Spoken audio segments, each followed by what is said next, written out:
রতনপুর গ্রামে রাকেশ আর হাবু নামের দুইটি লোক বাস করত। হাবু রাকেশের বাড়িতে দিনমজুরের কাজ করত। কই গো গিন্নি, কোথায় গেলে? চারটে খেতে দাও দেখি, খেয়ে দে কাজে যেতে হবে। হ্যাঁ, তুমি বসো গো, আমি খাবার নিয়ে আসছি।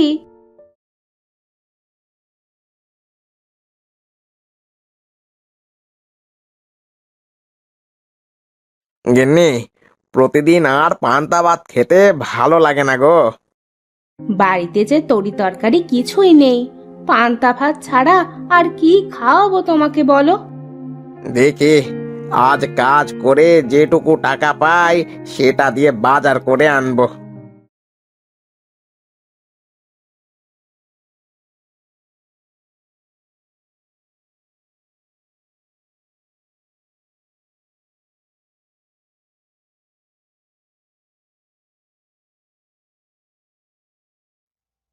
হাবু ভাত খেয়ে রাকেশের বাড়িতে কাজে যায়। বাবু, আজ কি কাজ করতে হবে? তুই আমাদের পশ্চিমের মাঠে যা, ওখানে লাউ ক্ষেত করেছিলাম।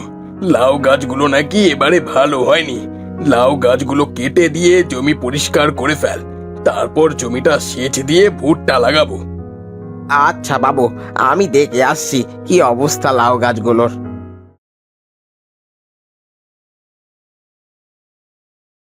হাবু চলে যায় লাউয়ের খেতে। আরে, লাউ গাছগুলো তো পানি না পেয়ে শুকিয়ে গেছে। লাউ গাছগুলোর একটু যত্ন নিলে অনেক লাউ ধরবে। যাই দেখি, বাবুকে বলে আসি। হাবু রাকেশের বাড়িতে আসে। বাবু, বাবু বাড়িতে আছেন? কিরে, তোকে না বললাম যে লাউ গাছগুলো কেটে জমিটা পরিষ্কার করতে? তুই এত দ্রুত চলে আসলি যে? বলছিলাম কি বাবু, গাছগুলো তো পানির অভাবে শুকিয়ে গেছে। গাছগুলোতে কিছু সার আর পানি দিলে সামনের মাসেই গাছগুলোতে ভালো লাউ ধরবে। না, তার কোনো দরকার নেই। আমি জমিতে ভুট্টা চাষ করব। বাবু, ভুট্টা লাগাতে তো এখনো মাস দুয়েক বাকি আছে। 1 মাস একটু যত্ন নিয়ে দেখি, যদি লাউ ভালো না হয় তখন না হয় কেটে দিয়েন গাছগুলো। না রে হাবু, তোকে যা বললাম তাই কর। এমনিতেই লাউ ক্ষেতের উপর অনেক খরচা হয়ে গেছে, আর অযথা লাউ ক্ষেতের উপর খরচা করে কোনো লাভ নেই। বাবু, আর মাত্র একটি সেচ আর অল্প কিছু গোবরের সার জমিটাতে দিয়ে দিলে অনেক ভালো লাউ হবে। আমার উপর ভরসা রাখুন। ও, শুধু সার আর সেচের হিসাব করলি? তুই যে জমিতে দেখাশোনা করবি, দিন গেলেই আমাকে যে নগদ টাকা গোনা লাগবে সেই হিসাব করলি না? তাহলে আপনি বরং এক কাজ করেন, যদি আমি যত্ন নিয়ে লাউ গাছগুলোতে ভালো লাউ ফলাতে পারি তবে আমাকে টাকা দিয়েন, আর না হলে আমাকে কোনো টাকা দেওয়া লাগবে না। তোর যে ভরসা দেখছি আর তুই যেভাবে বলছিস, তাতে তো আর তোকে না বলা যাচ্ছে না। যা, কাজে লেগে পড়, আর জমিতকে বলে জমিতে সেচ দিয়ে দে। আচ্ছা বাবু, আমি এক্ষুনি যাচ্ছি, সেচ দিয়ে দেবো জমিতে।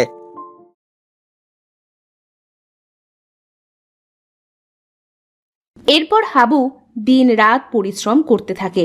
হাবু কোনোদিন জমিতে সেচ দেয়, তো কোনোদিন জমিতে সার দেয়। রাকেশের জমিতে অনেক লাউ ধরে।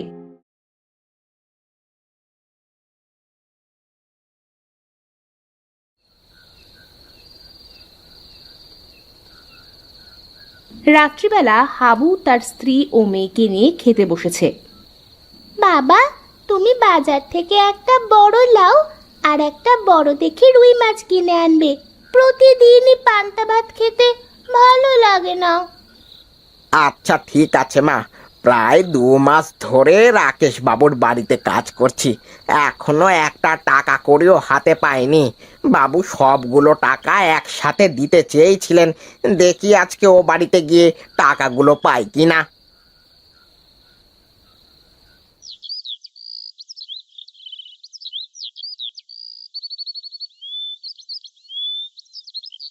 কি রে হাবু, এত সকাল সকাল কি মনে করে? বাবু, বলছিলাম কি, এতদিন তো আমি খাটাখাটনি করেছি কিন্তু কোনো টাকা নিইনি। লাউ ভালো হলে টাকাগুলো একেবারে দেওয়ার কথা ছিল। তা লাউ তো অনেক ভালো হয়েছে, যদি টাকাগুলো দিতেন তবে অনেক উপকার হতো। টাকা তো আকাশ থেকে পড়ে না যে যখন চাইবি তখন পাবি। আর আমার তো কোনো টাকার গাছ নেই। যা এখন কথা না বাড়িয়ে গাছ থেকে লাউ তুলে বাজারে বিক্রি করার ব্যবস্থা কর, আর লাউগুলো বিক্রি করে টাকাগুলো আমাকে দিয়ে যাস।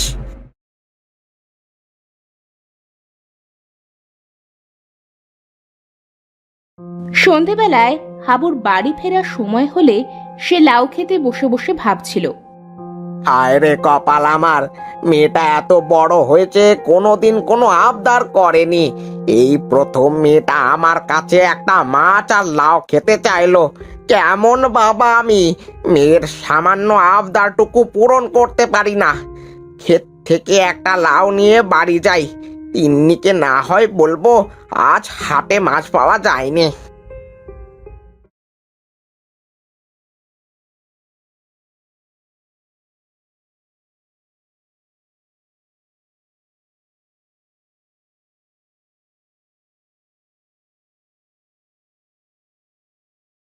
হাবু ঘরে ঢুকতেই তার মেয়ে তিন্নি আসে তার কাছে।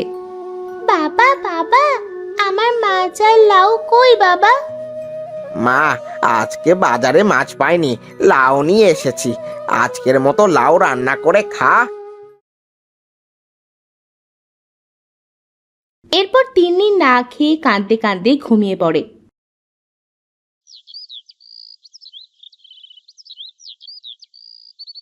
পরের দিন সকালবেলা হাবু ঘুম থেকে উঠে রাকেশের লাউ খেতে গিয়ে দেখে সব লাউ গাছ কেটে দিয়েছে। বাবু, এ কি অলক্ষণে কাজ করলেন আপনি? গাছগুলোতে কত লাউয়ের জালি পড়েছিল, আপনি এখন গাছগুলো কেটে দিলেন কেন? লাউ বেচে আর কয় টাকা রোজগার হতো বল? এবারে ভুট্টার দাম ভালো হবে, তাই জমিতে ভুট্টা লাগাবো। ওই দেখ, খাওয়ার মতো লাউগুলো সব লোকদের দিয়ে তুলিয়ে রেখেছি, ওখান থেকে কিছু লাউ নিয়ে যা।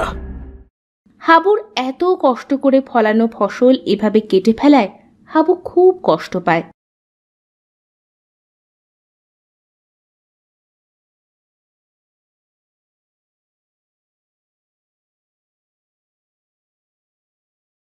হাবু সেখান থেকে একটা পাকা লাউ নিয়ে বাড়িতে চলে আসে।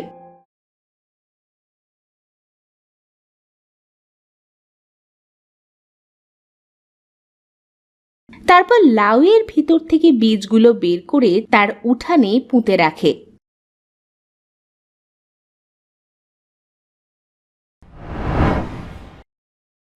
মা মা, দেখো দেখো, আমাদের উঠানে কত সুন্দর লাউ গাছ হয়েছে।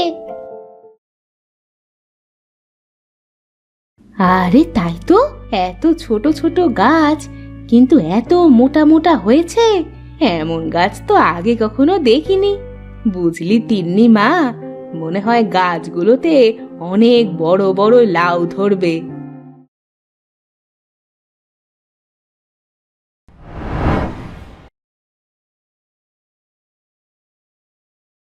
তিনি রোজ লাউ গাছের কাছে এসে তার সব দুঃখের কথা বলে। জানো লাউ গাছ, আমাদের অনেক অভাব, কিন্তু আমাকে আমার বাবা অনেক ভালোবাসে। যদি আমাদের সংসারের অভাব না থাকতো তাহলে আমি বাবার কাছে যা চাইতাম বাবা আমাকে তাই দিত। আমি জানি না তুমি আমার কথা শুনতে পাও কিনা, তবে আমি শুনেছি গাছেরাও নাকি কথা শুনতে পারে। তুমি যদি আমার কথা শুনতে পারো তাহলে তুমি অনেক বড় বড় লাউ দিও, যাতে আমাদের সব অভাব দূর হয়ে যায়।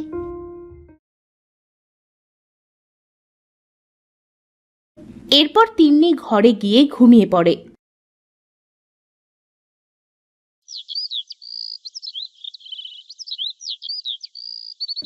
একদিন এসে দেখে তার লাউ গাছে 2টি জালি ধরেছে। এই দেখে তিন্নি অনেক খুশি হয়।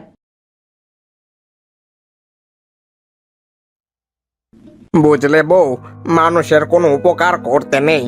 রাকেশ বাবু তার লাউ গাছগুলো কেটে ফেলতে চাইছিলেন, কিন্তু আমি কাটতে না দিয়ে দিন রাত পরিশ্রম করে অনেক লাউ ধরালাম। কিন্তু রাকেশ বাবু আমাকে কোনো টাকা পয়সা তো দিলই না, উল্টে আমার যত্ন নেওয়া লাউ গাছগুলো কেটে ফেললেন। তুমি একদম চিন্তা করো না গো, তার জমিতে তার গাছ, সে কি করবে সেটা তার ব্যাপার। এসব ভেবে তুমি কষ্ট কেন পাচ্ছ? আমার যদি এক টুকরো জমি থাকতো তবে আমাদের সংসারে কোনো অভাব লাগতে দিতাম না। বিধাতা চাইলে সবই হবে। এখন চিন্তা না করে ঘুমাও তো দেখি।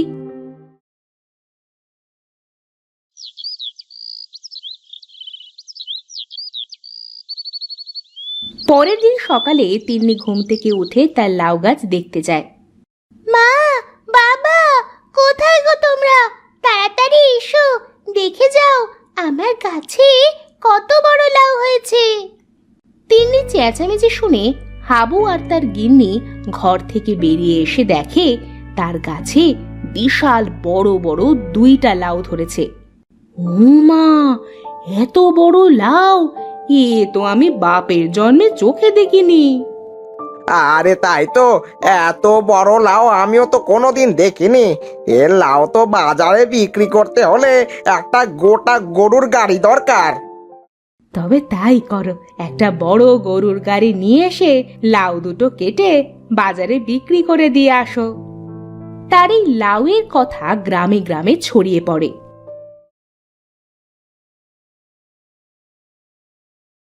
হাবু, এই হাবু, বাড়িতে আছিস?